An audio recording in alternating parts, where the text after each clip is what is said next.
इस वक्त की बड़ी खबर ये आ रही है कि प्रशासन की तरफ से एक स्टेटमेंट जारी किया गया रेस्क्यू ऑपरेशन को लेकर। प्रशासन ने बयान दिया है और बड़ी जानकारी आपको बता दें, रेस्क्यू ऑपरेशन पर एनडीआरएफ की डीजी ने कहा है, बताया है कि ऑगर मशीन से दोबारा ड्रिलिंग शुरू की गई है। इससे पहले दिक्कतें आ रही थी, लेकिन अब ये जानकारी कि फिर से ड्रिलिंग के काम को शुरू किया गया है, ये डीजी बता रहे हैं। एनडीआरएफ के स्ट्रेचर के नीचे पहिए लगाए गए हैं। आज रात तक खत्म हो सकता है ऑपरेशन। इससे पहले हालांकि सुबह को लेकर यह संभावना थी कि बहुत जल्द 41 मजदूर बाहर आ जाएंगे, लेकिन कुछ दिक्कतें जरूर पेश आई और उसके बाद अब ये बयान। और ग्राउंड जीरो पर रिपब्लिक भारत की एक बड़ी टीम मौजूद है। हमारे साथ सृष्टि पांडे है, श्वेता त्रिपाठी है, वैभव मिश्रा है। श्वेता का पहले सीधे रुक कर लेते हैं। श्वेता, और कितना समय, क्योंकि ये माना जा रहा है कि एक एक क्षण, एक एक घंटा बेहद कीमती है, कब तक श्रमिक बाहर आ जाएंगे?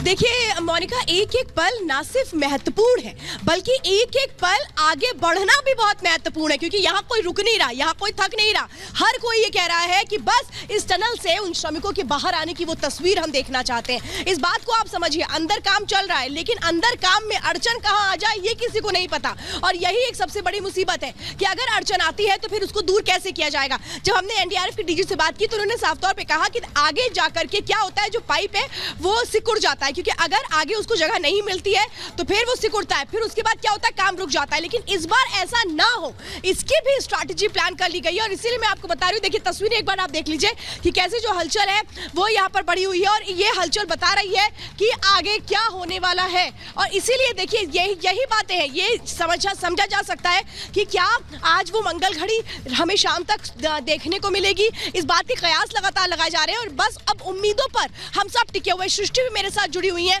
सृष्टि, हम सब इस वक्त उम्मीदों पर टिके हुए हैं। ये टनल वो उम्मीदों की टनल है जिसके जरिए श्रमिक जल्द से जल्द बाहर आ जाए, इस बात की उम्मीद है।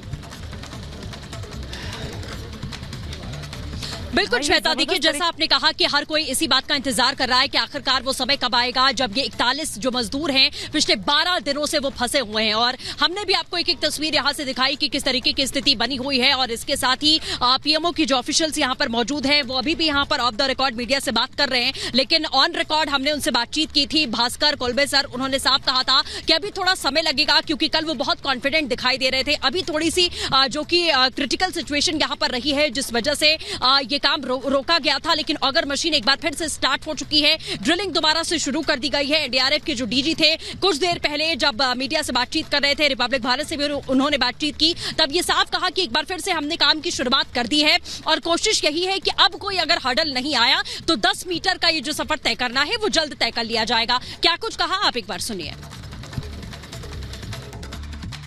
तो ऑगर मशीन का काम दोबारा शुरू हो गया है और पाइप्स इंसर्ट हो रही हैं। आशा है कि अब और कोई अड़चन सामने नहीं आएगी। उसके बाद हमारी टीमें, एसडीआरएफ की टीमें, बाकी जितनी यहाँ स्टेक होल्डर्स हैं, सब तैयार हैं।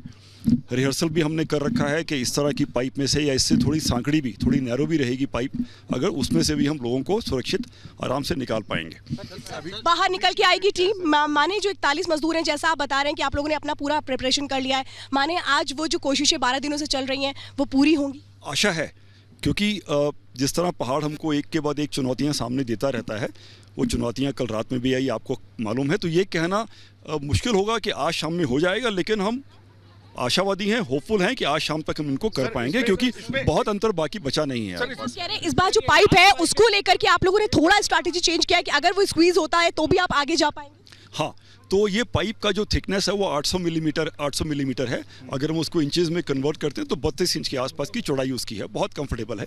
लेकिन अगर पहले जो विचार था कि अगर 22 इंच की, 24 इंच की पाइप का भी मुंह हमको मिलता है, उसमें से भी हम लोगों को निकालने में सक्षम है, हमने प्रैक्टिस कर ली है। तो 32 इंच मिलेगा तो बहुत अच्छा, उससे कम मिलेगा तो भी हम निकालने में सक्षम रहेंगे। अभी कितना? बिल्कुल, एनडीआरएफ के डीजी को आपने सुना, जिस उम्मीदों का उन्होंने जिक्र किया, आज उसी उम्मीद में पूरा देश है और सबकी नजरें हमारे पीछे मौजूद इस टनल पर हैं, क्योंकि इसी टनल से वो बड़ी खबर निकलकर सामने किसी भी वक्त आ सकती है, जब 41 श्रमिक जो पिछले 12 दिन से इस टनल में मौजूद है, फंसे हुए हैं, उनको निकालने का काम जो है वो कंप्लीट कर लिया जाएगा। एक बार संतोष तस्वीर दिखाएगा, क्योंकि आपसे थोड़ी देर पहले यहाँ पर मुख्यमंत्री और वीके सिंह भी पहुंचे थे, जो टनल में रेस्क्यू ऑपरेशन को लेकर उन्होंने जानकारी जुटाई, जिसके बाद वो यहाँ से रवाना हुए। सबसे अहम यह है क्योंकि कितना वक्त लगेगा इसको लेकर कोई तय पैमाना नहीं है, क्योंकि जो पैच बीच का है उस पैच को लेकर, लेंथ को लेकर भी स्थितियां बिल्कुल साफ नहीं है। लेकिन जैसा कि एनडीआरएफ के डीजी ने इस बात का जिक्र किया कि कुछ मीटर और है, तकरीबन 6 से 10 मीटर का वो फासला और है जो बचा है मजदूरों और इस रेस्क्यू ऑपरेशन के बीच, जिसे कुछ ही घंटों में ही पूरा कर लिया जाएगा, जिसके बाद इसके दूसरे चरण की शुरुआत होगी, यानी कि उन मजदूरों को टनल से बाहर कैसे निकाला जाए उस पाइपलाइन के जरिए जो तकरीबन 60 मीटर की होगी। लेकिन किस तरह से ये जो पूरा ऑपरेशन है और पूरा ये जो ड्रिलिंग का काम है, वैभव लौटूंगी आपके पास, लेकिन जरा हम सिलसिलेवार तरीके से दिखाते हैं। ये रेस्क्यू का जो नंबर गेम है वो हम आपको दिखा रहे हैं कि 60 मीटर, अगर हम सुरंग की यहां पर बात करें तो उसमें दरअसल मलबा था, और साथ ही साथ अगर हम बात करें यहां पर 54 मीटर तक ड्रिलिंग की जरूरत दरअसल उसमें थी। 44 मीटर अब तक ड्रिलिंग की जा चुकी है, साथ ही साथ 10 मीटर ड्रिलिंग से रेस्क्यू, मतलब 10 मीटर ड्रिलिंग अभी और होनी बाकी है जब उन मजदूरों को रेस्क्यू कर लिया जाएगा। तो ये सिलसिलेवार तरीके से और चरणबद्ध तरीके से हम आपको यहां पर दिखा रहे हैं कि इस तरह से स्टेप वाइज ये रेस्क्यू का पूरा नंबर गेम है और कुछ इस तरह से मजदूरों तक पहुंचा जाएगा। 3 तरफ से ये ड्रिलिंग हो रही है, एक लेफ्ट तरफ से हो रही है, एक राइट से और एक टॉप से की जा रही है। उसमें भी ध्यान रखा जा रहा है, सरिया बीच में आया था तो सरिया को काटा गया था, मलबा भी था। एक बार वापस हम ग्राउंड पर रुक करते हैं और कितना देर, क्योंकि अब माना जा रहा है कि महज बस 10 मीटर और जब उसके बाद उन मजदूरों तक होगी ये टीम। सीधे हम रुक करते हैं श्वेता, तो ये माना जाए कि बस अब कुछ ही देर और जब ये खुशखबरी जिसके लिए आप तीनों इस वक्त वहां पर मौजूद हैं, तैनात हैं, वो आ जाएगी खबर।